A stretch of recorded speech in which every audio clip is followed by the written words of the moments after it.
Hello again, Temtem World. It's East coming at you with another player versus developer cast. This one of Shuni versus Artra. This recording is going to sort of double as a introduction to spectating competitive Temtem. So some things, tips and tricks to watch out for when you are watching a competitive Temtem match.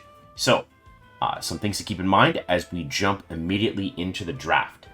Shuni is on the blue side, and Artra is on the orange side. You can see that basically because of the sort of blue along their Tem selections and in the top left corner. And Artra, you can see the orange behind their photo, as well as the 5 orange boxes along the bottom. Every competitive match is 8 versus 8. You can see both players have their 8 Tems vertically descending from one another. A lot of times, if you're new to Temtem, a lot of the colors can correspond to the different typings. I'm not going to go into the individual typing of every Tem that's available in this game. It would probably last a pretty long time, but you can get the gist as you sort of watch a few games, get the hang of things. So let's talk about the draft. You can see along the very middle of the draft, there are a bunch of different symbols with different colors. There's the X with the triangle underneath, the X with the triangle above, and then the hexagons going all the way across the drafter. This represents the draft order. So, the blue side player, who is usually the one who invites to the competitive match, they get the first ban of the draft. So, as we'll sort of progress through here, Shuni is going to pick a Tem on Artra's side and ban it out, so that Tem won't be allowed to be used in the match. We'll wait for them to make their decision.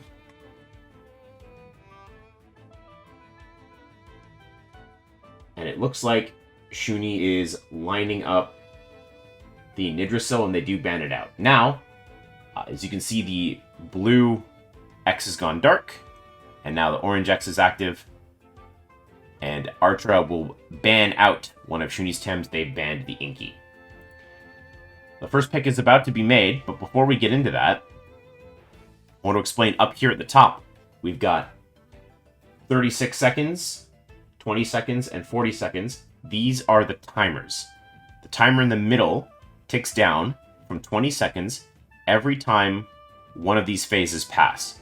So, Shuni has just made their first pick. So now Artra has 20 seconds to make their pick. And then another one of their picks. As you can see, it goes in the order of the symbols. So orange will pick twice. They have 20 seconds for each pick. Then blue will pick their second pick. And that will end the first pick phase. Then there'll be one more ban per side. Then a final pick phase before the game begins. But let's go back to the timers here. If this 20 seconds elapses and Artra doesn't make their pick in time, they will begin to tick down this 40 seconds, which stands for reserve time. Each player has a set of reserve time for them to make their decisions in the draft. Good management of reserve time is key to being a good competitive Temtem player. It's also something to keep an eye on as a viewer. As the timer ticks down, players will have less and less time to make their decisions. Another important thing to note about competitive Temtem drafts is that the first 2 picks selected on each side will be the Tems brought in the lead. So when the game begins, whichever Tems are in these 4 boxes here, 2 for Shuni and 2 for Artra, these ones will be the Tems that will be led off to start the game. So let's let the draft continue from here. We can see Fomu has been picked up by Shuni. Artra responding with their own Fomu. What will they follow it up with? You can see they're hovering through the picks, deciding. Timer starting to run a little bit low. And we see Babawa has been picked up. And Smazzy picked up in response. So now, Artra gets to ban one of the Tems. They're eyeing up this Mudrid. Maybe that'll be their choice. Maybe the Barnshee. It is the Barnshee that gets banned out. So now, Shuni will respond in kind. They get to ban one Tem. And then it will be Shuni's pick, and then Archer will pick twice. Then Shuni will pick twice, and then Archer will have the last pick of the game. Generally speaking, the most powerful picks in this game are the second pick on blue side and the second ban on orange side. These are generally the strongest aspects of the draft. So a good thing to keep an eye on during the draft is who has the better type charts. On here we see that there are 2 waters, which is pretty bad news for the Tulkun, but also 2 natures, which the Tulkun does okay against. Some digitals, which are not so good into the waters. But we'll let all this sort of play out as we get into the draft here. Artra has not used any of their reserve time, which is very interesting. Volderend may be being considered for the last pick, and it will be so. So as you can see, the Tems that were in the lead slots have been chosen, and they'll hit the board. Let's let them appear here. A gear's being activated, Mom's Lunch, which will turn on the Fever Rush trait of the Smazzy. Now, let's pause briefly and talk just a little bit about how to view the game as it's being played. As you can see, each Temtem have 2 bars, represented by 100% at the end of them. This is their hit point bar up top, the green bar. If this runs out, the Tem will be knocked out and no longer be able to be used. The blue bar at the bottom represents a Temtem's stamina. Each move costs a certain number of stamina to be used. If the bar is exceeded, if it drops to 0, goes over 0 from an attack. If it drops to 0, it's okay. If it goes past 0 from an attack, a Temtem will take overexertion damage and be overexerted or unable to act on the next turn. Underneath the Tem's HP and stamina, we also see a status bar. Each Tem can have 2 statuses at once. Whichever status was applied first will be pushed off if a third status is applied. So we can see the Mom's Lunch gear from FOMU applied the seized status to itself, and the number 4 means it will be applied for 4 turns. Smazzy gets 1 turn of exhaustion. This means its moves will cost more stamina to use. And the same is true for Babawa and FOMU. Alright, let's continue.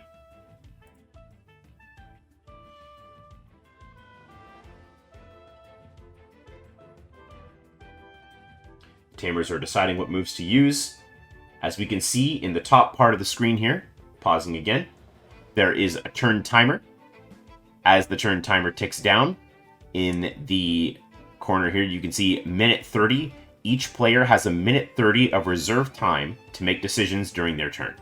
They can choose whether or not to swap out their Tems, whether or not to rest them, or to use one of their 4 attacks.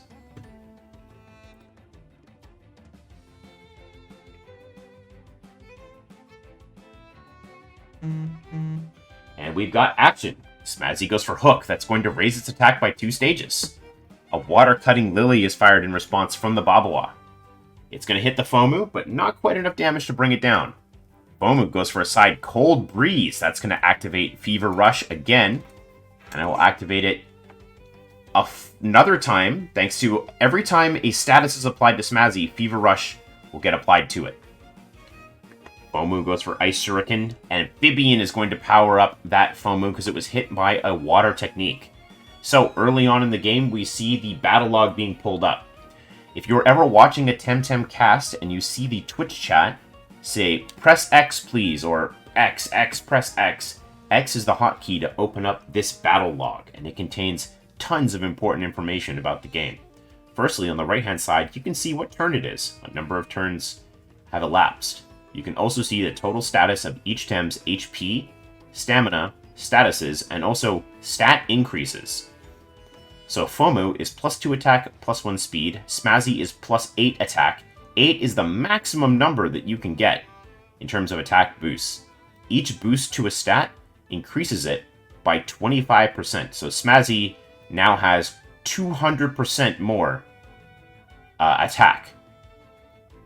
And Fomu has plus 25% speed and plus 50% attack. You can also see which Tems are in the back. These Tems can swap in when a Temtem is wanting to be swapped out. They can also emerge when a Tem is brought down. Another thing to consider that is not visually indicated is each Tems have moves, and those moves have holds. So Fomu and Smazzy both have one hold taken off of their attacks, same with Fomu and Babawa. If a Tem swaps in from the back, it will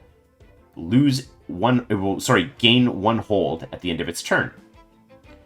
If a Tem comes in after a Tem has been knocked out, it will not receive such bonus. And we'll keep that in mind and see if we can figure out how it plays a factor later in the game. Finally, the last thing you can see with the battle log is this little star next to Shuni's icon. This is the speed arrow. So, if two Tems on either player's side, one player over here, one player over here, if the Tems tie in terms of speed, the tie will go to they who hold the speed arrow.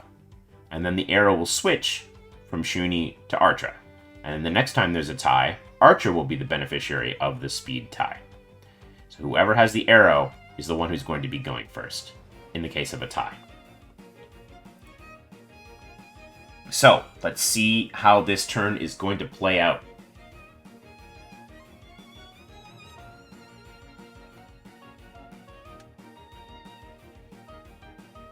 Yeah, so the Fomu took a lot of damage from that turn 1 assault. It may be going down soon, but Smazzy at plus 8 attack power, it's going to be dealing a ton of damage. Maybe too much for Artra to handle. We're going to have to wait and see here. Fomu goes for a Cold Breeze. That will apply some damage to Babawa and also one Cold Tick. Babawa fires back with a Synergy Water Cutting Lily. That'll bring down Fomu. Some attacks have synergies. This means when they're used next to Tems of a certain typing, they'll gain extra beneficial effects. The uppercut from the Smazzy doesn't deal very much damage to the very tanky Babawa.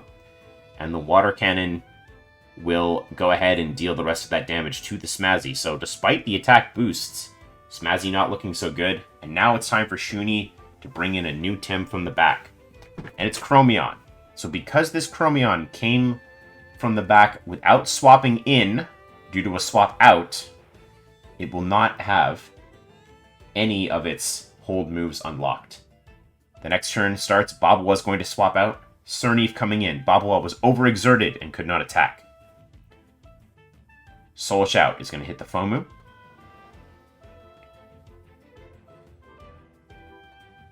Sensei Robe powering up the Chromion's melee attacks, but Fomu shrugs it off.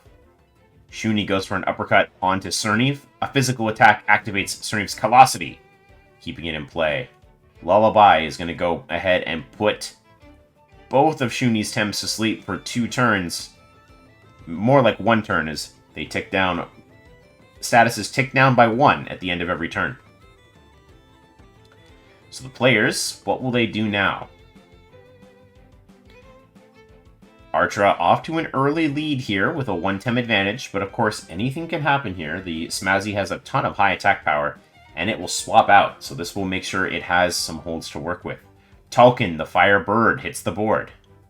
Artra is also going to swap out the Fomu.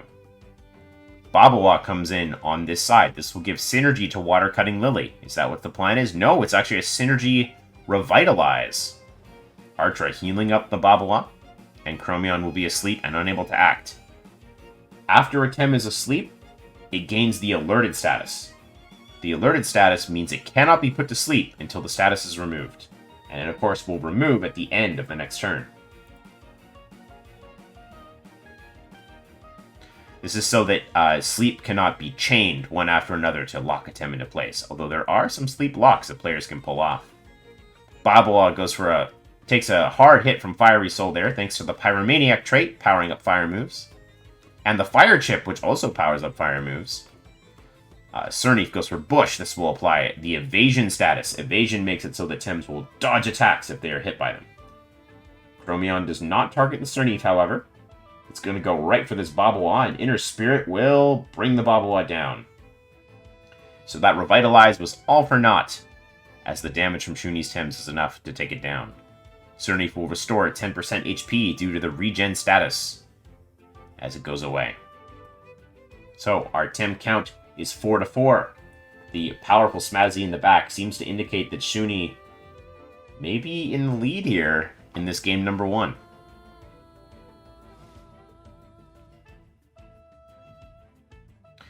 Fomu is going to be the choice for Shuni. Fomu re-enters the battlefield. It will not gain an extra turn of hold because it came in off of a knockout. Chromion looking a little bit low on stamina. Let's see what the Tamers decide to do here.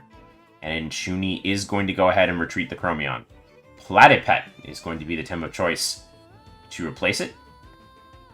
Tolkien goes for the Fire Tornado into the Cernif. That's going to be big damage. Cernif is knocked right out of the game.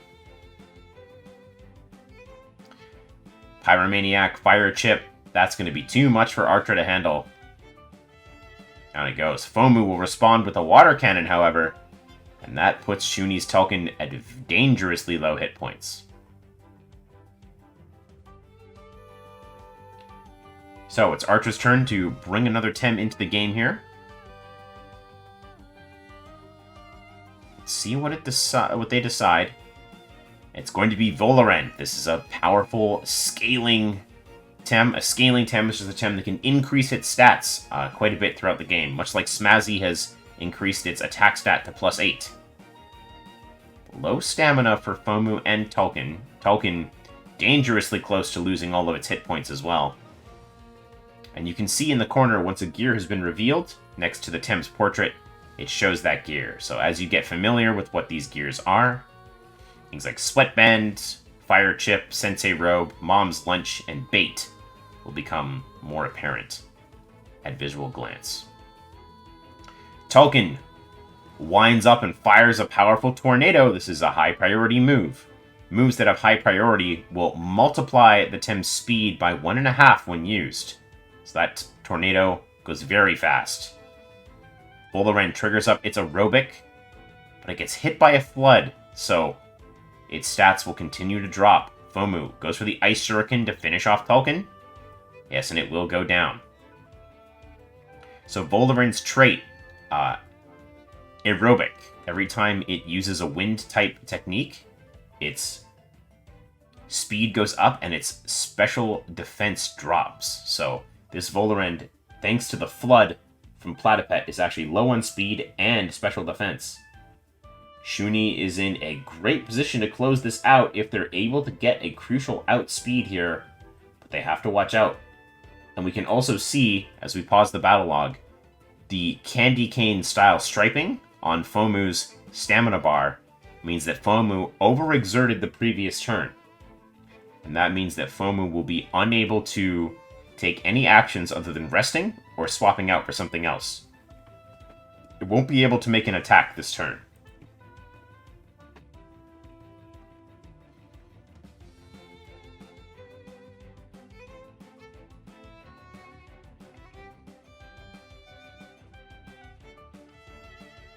We can see that a minute 30 of reserve time still available, as Platypet will swap out. Smazzy comes in, but this Smazzy, not super bulky, it might go down if it takes a hard hit here. 2-Wire is going to enter the battlefield. 2-Wire will activate Common Factor. This is a powerful trait that neutralizes all the Tems on the board. This means that their typing will not be taken into effect when considering damage. And finally, the Mom's Lunch, like we saw before, seizing the 2-Wire and applying Exhausted to everything else. Chromion gets hit hard by a Hyperkinetic Strike, boosted by the Hand Fan. That's also a high priority move. Chromion uses the Soul Shout, and it's going to hammer the Voloren out of the game. Those special defense drops too much for Voloren to overcome. But we see the self-damage due to overexertion. So Chromion won't be able to participate this turn. So if Smazzy can be overcome by a strong combo, there is still hope yet for Artra to clutch this game out. Or, sorry, yeah, for Artra to clutch this game out.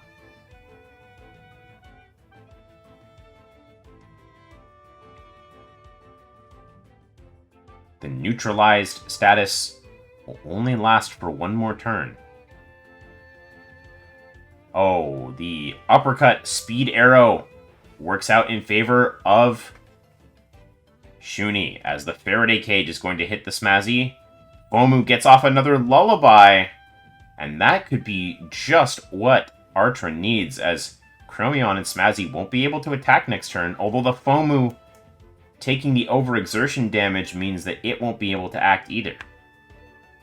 So Artra will get a few turns to attack with this 2-wire, especially now that the speed arrow is in their favor instead. Do they have enough stamina and enough damage to take out Shuni's Tems before Shuni can retaliate?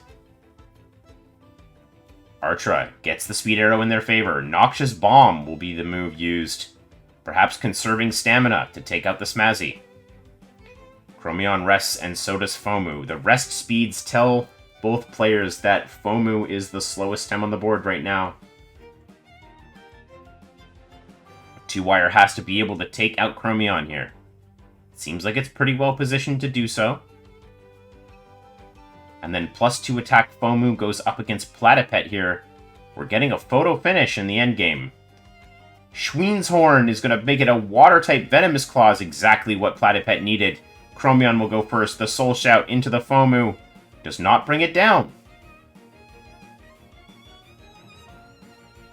Fomu, Water Cannon. That's going to go ahead and take out Chromion. So now it's Fomu versus Platypet.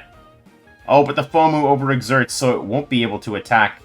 And that means that Shuni's Platypet is going to be able to take out the Fomu with Venomous Claws. The Schween's Horn, which turns toxic moves into water moves, was revealed there as Shuni takes game number 1. And now we'll wait for us to get into the other games. If you're interested in playing competitive Temtem, you can, of course, get started by checking out Temtem Showdown on Steam. Entirely free to play, and a really nice game. Competitive Temtem, very deep, very interesting strategy game. Big fan myself. And we'll continue on with our cast as we get into game number 2 here. There'll be fewer pauses this time, as now that you have the basics, you should be able to follow along with this draft.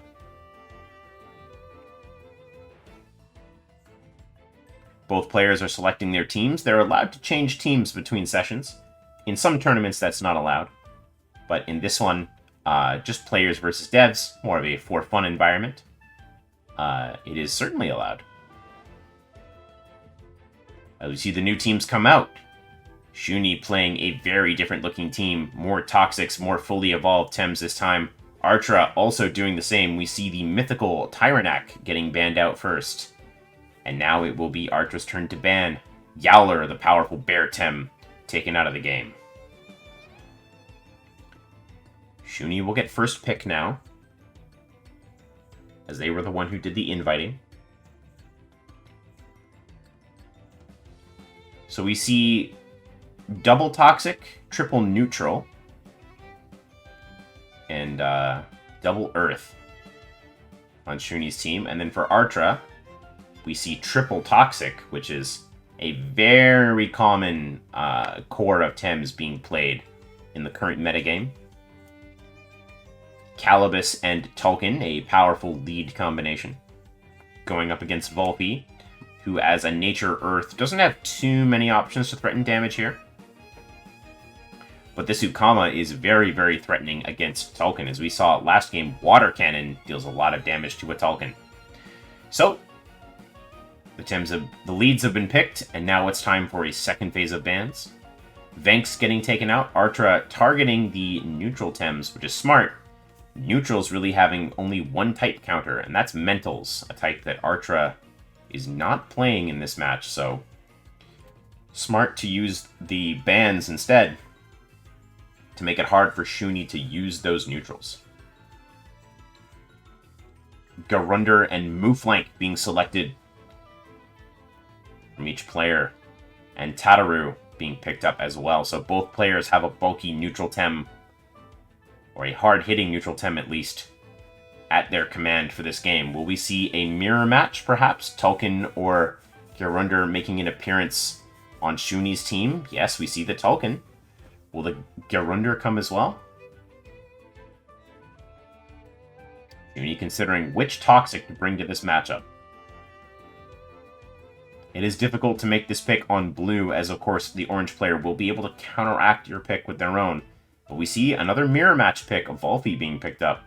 So, a Volphy and I believe a Garunder on both teams, as well as a Tulkun. Marbles is going to take a percentage of HP and stamina off of both Tems. As we can see, the Heater normally applies burn to all other Tems than Tulkun, but Calibus's Mucus trait blocks the effective Heater, making this a very effective opener for Artra. Despite a slight type disadvantage with Tulkun going up against Ukama, Calibus might be able to deal a lot of damage with a Toxic attack. Both teams have Marbles, so you can see they don't quite start the game at max HP. Marbles takes a small percentage every time a Tem swaps in. Everybody stays in. Sludge Gift going to hit the Tulkun. Water Cannon following up. It will not be enough to bring down the Tulkun. So the burn, reducing damage by 30%, that burn status, being very powerful here. As we see, the Ukama gets hit with a double dose of the status moves, but not quite enough to take it down either. So all of the Tems are still active, although the second Toxic Tick, which deals 12.5% of a Tem's HP, burn, dealing 6.25% as well, working the pure damage onto Ukama there. But Ukama and Tulkun both very worse for wear. Artra decides Tulkun is worth saving, however, so Volphy will be the Tem to appear for it. Ukama dealing a little bit of chip damage with the Marbles. Volphy will take an Aquatic Whirlwind, respectable damage, as well as a Sludge Gift, which it resists quite well. Calibus just applying that value. Each Toxic Ink applies 2 Toxic Ticks, which is a quarter of a Tem's health in pure damage. It's an often consistent and reliable source of damage that many strong competitive players have used to great effect. So Artra goes up by 1 Tem early on here. Tulkun is going to be the next Tem revealed. Calibus being part water can make up for the fact that as a Toxic, it is weak to the wind moves that Tulkun has.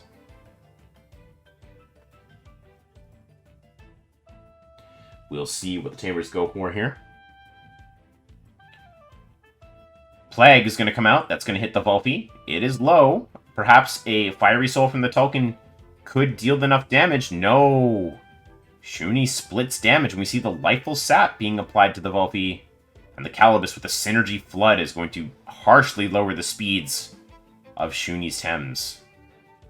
Calibus activates its gear, Refreshing Diabolo, since Calibus was on the field for 3 turns. Volphy regains a huge percentage of its health and stamina, so thanks to that and the Lifeful Sap, Volphy goes from the brink of being knocked out to actually rather quite healthy. A huge advantage swing for Artra. Well played to them, as they managed to turn this game around. Volphy's Plague, going to go ahead and deal pretty solid damage. Tulkun continues to hammer away at the Calibus, though. This time it's Tornado. Still not quite enough. Tulkun will take a Water Blade in return. Oh, but the Calibus, a difficult overexertion. Oh, but Shuni doing Artra a favor by finishing off that Calibus, which was almost completely spent and wasn't able to move the next turn. And we see that the Volphy itself overexerted to do that. Bit of a misplay from Volphy using the high stamina cost Dust Vortex. Means it won't be able to defend itself here. Shuni's Tulkun does not have Heater. I believe it is Pyromaniac. With that Fire Chip. HP counts definitely looking like they favor Artra after that crucial swing there. Volpi manages to get the Plague off in time. Talwin, that reduced speed thanks to Flood, has to go second. Its Fiery Soul does, with that Pyromaniac bonus, do enough damage to take out the Talwin. But it's at a strong cost. The exhausted status from the Volpi's Plague is going to make Talwin overexert itself once again, so Shuni won't be able to move with that Tem. Shuni having a difficult time being able to attack with 2 Tems at once here. And that means that Artra can continue building what is already shaping up to be a pretty sizable HP lead thanks to that MVP Refreshing Diabolo from the Calibus.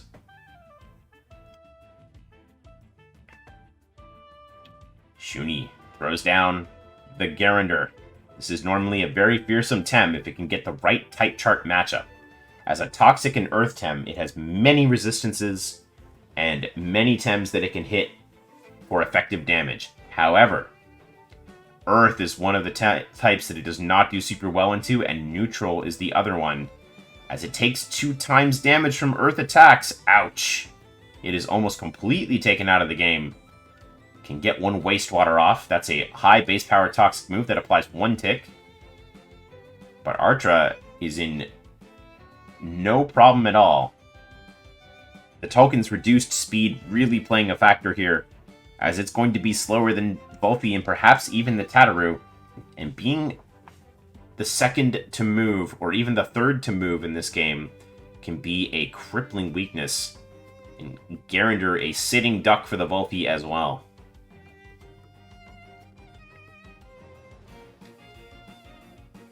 Volpi scores the Plague. Oh, but it's not enough to bring down the Talwin. What Shuni's Talwin lacks in speed, it makes up for in resiliency. Extra Energy Slam again is going to be enough to bring down the Gyrander. Talwin goes for the Fire Tornado. The Plague overexertion should be enough to bring it down. Will it take Volpi with it? Yes, it will. Pyromaniac Fire Tornado does not mess around, especially with that Fire Chip boosting its damage even further. Unfortunately for Shuni, that's all Talwin will be able to do, as it actually knocks itself out due to the overexertion damage. That means Shuni is going to have to play a 2-on-1 here. Mooflank is normally a very powerful Tem, but even with its Hurry Wart trait giving it a free hold when it comes in, and Fake Beard giving it lots of stamina to work with, it is 1 HP pool against 2 here, and that normally does not go very well in Temtem. Mooflank goes for the base jump. That's about a quarter of Tataru's hit points. Oh, but it has perfect jab. That's going to chunk into the defenses of the Mooflank, which means that Gyrander will deal even more damage than usual with this noxious bomb. And the War Drum making matters worse.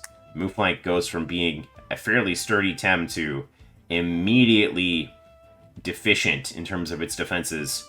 And that's all Artra's going to need to close out game number 2 here. Mooflank will get the goring off, but really it's all over but the crying. We see the Major Slash come out from Tataru, and Wolverine style, this Mooflank is going to go down. Big win there for Artra. Now, no need to pause there. Everything pretty much went as expected, and so we'll get into the final game of our series. Game number 3 of Shuni versus Artra.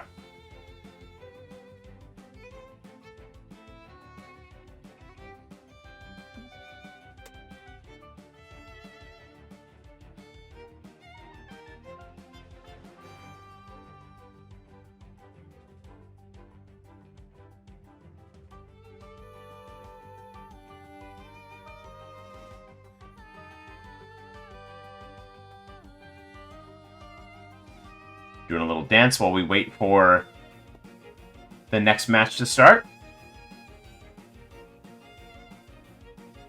There we go.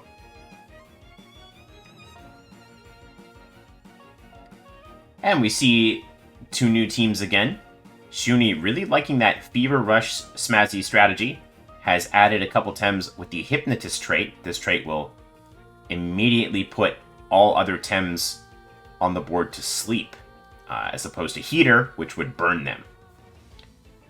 So some new Tems in this game. We'll be able to talk a little bit about them as they're deployed. But like last time, Shuni on the blue side will get to ban first. Artra responds by banning Talwin. So Amphader and Talwin banned out on both sides.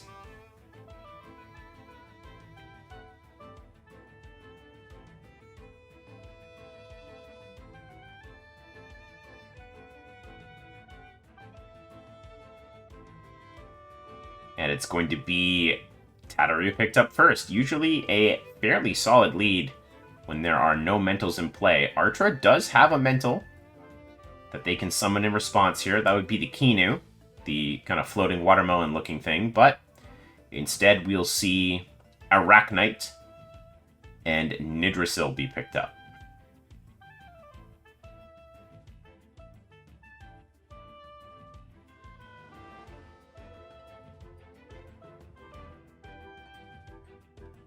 Shuni's ready to fire back with the Mawala. This is one of the Hypnotist Tems, which will put everything else to sleep unless they have some sort of gear like energy drink that will stop them from going to sleep.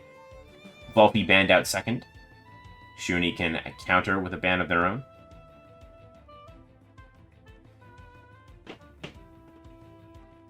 Dialis being hovered.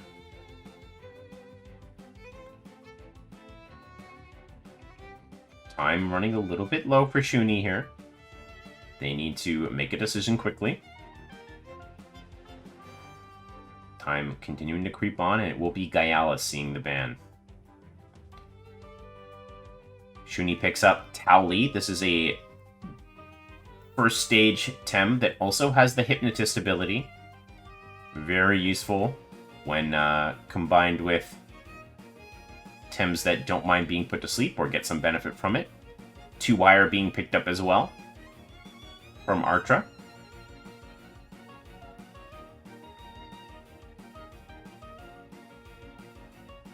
Next up is Mushuk. This is a very useful supportive Tem, melee and toxic type. And it can also scale games on its own. Kinu is picked up, as well as Gario and the Smazzy that we're familiar with. So, this is our final game of the best of 3. Tataru and Mawala open up against Arachnite, and we see the energy drink is on the Tataru, so it will not go to sleep. The morale-boosting whip is going to give Tataru lots of stamina to work with. Artra's Tems, the Arachnite, and Nidrisil are just going to go to sleep here.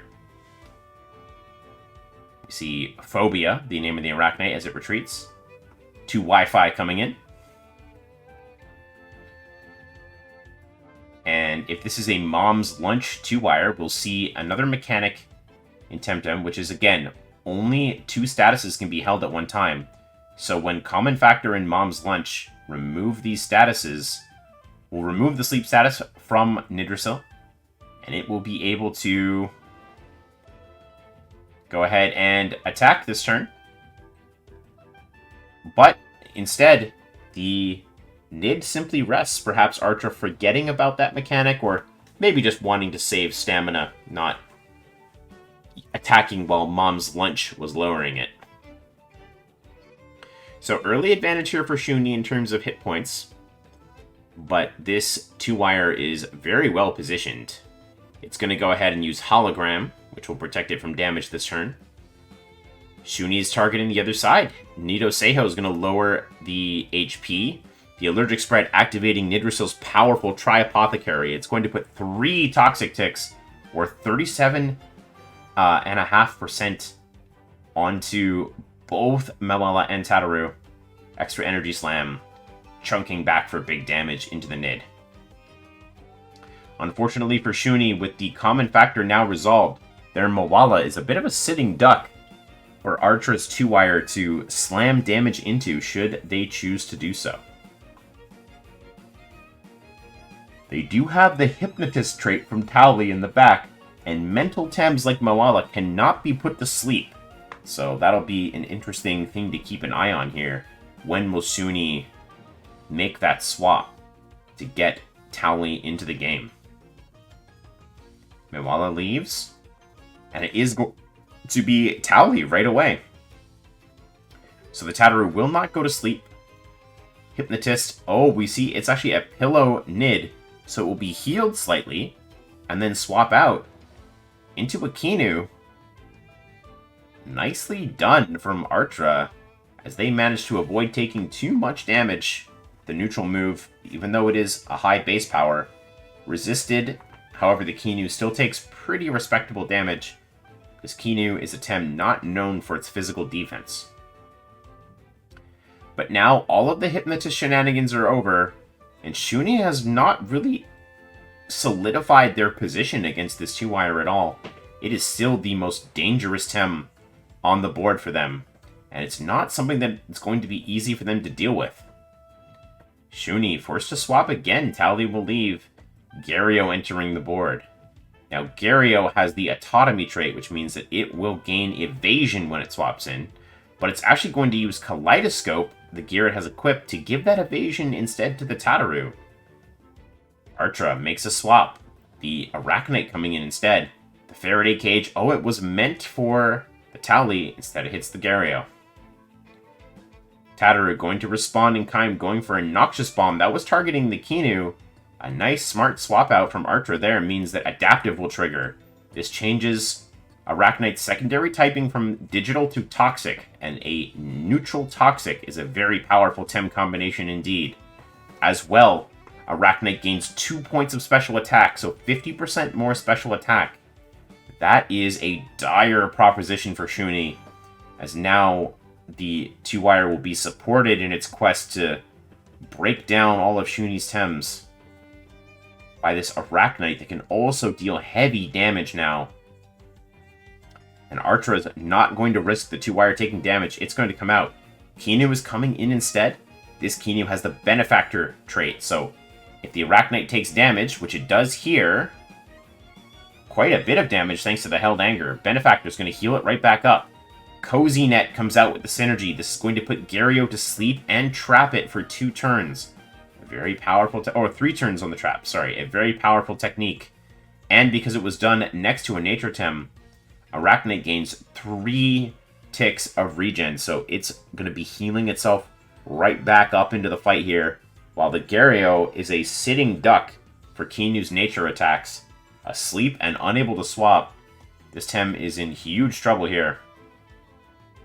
Arachnite going for the Crystal Spikes onto Tataru. That's not a stab attack, same type attack bonus. It won't get the 1.5, but it's more than enough to combine with the Kinu to take it down. Gario stays asleep, isn't really able to contribute at this point. And now we'll see, again, Moala, Talwin, and Smazzy also all weak, not just, pardon me, not just to digitals, but also mentals. Means that Shuni's left side now sort of exposed to heavy damage here. The Kaleidoscope puts the morale-boosting whip right back onto Moala, so at the very least it'll have a lot of damage to work with. And it should be able to do pretty solid damage to the Arachnite, as it is a mental attacking a neutral. But it's also part melee on the Moala, which means that Kinu can absolutely finish it off, especially if it is faster, which most Kinus tend to be pretty speedy. Artra not taking any chances, though. The Arachnite will leave, and in comes the Nidricil. Moala goes for the Hypnosis, was targeting the Arachnite, but oh, Artra just has all the right moves this game, as that's going to just heal up the Nidricil, and Moala is going to go down to the Betaverse. Gario hitting Earthbreaker in response. This actually also hits the Nid, so the Pillow Heal means that that turn was effectively null and void, with Benefactor healing up all the damage Earthbreaker did. Shuni really just healing Artra that turn, not how they wanted it to go for sure. And with Moala taken out and Talwin in the back, Fever Rush Smazzy going to have to do a ton of work, but it is lined up to take the fall, as most Nidricils run Narcoleptic Hit, which is a mental coverage move. There's just no end to Shuni's troubles this game, with the mental weak Tems going up against Artra. They go for the uppercut. Pretty solid damage.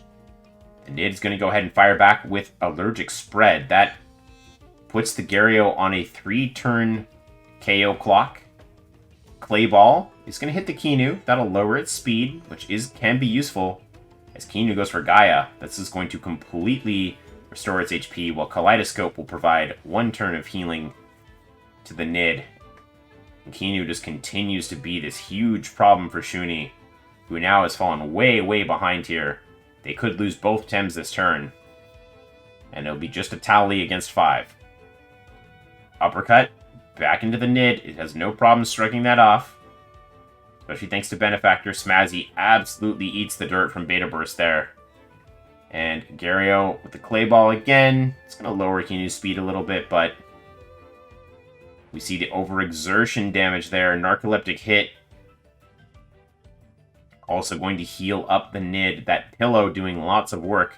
And between the Kinu healing and the Pillow healing, Rosalinda the Nidrasil has had almost 2 full HP bars that Shuni's had to work through, and they're just not going to be able to do it, it looks like. Tally staring down at Kinu that it is weak to. More of a support Tem. Tally really has Beta Burst only to work with. This will chip the Kinu a little bit, but it's not enough. Kinu fires back, and Tally will go down to 1 more of those. So Artra with the convincing win in Game 3.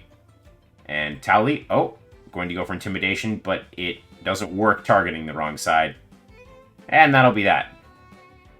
Okay, so that's the end of our broadcast here, and that brief little guide to making everyone a little bit better at watching competitive Temtem. If you're new to the game, make sure you review that and check it over again. And for everybody else, please feel free to check out the other dev versus player matches on the Temtem YouTube channel. And yeah, and that's all from me. On behalf of everyone at Temtem, my name's East, and I hope you have a great rest of your day.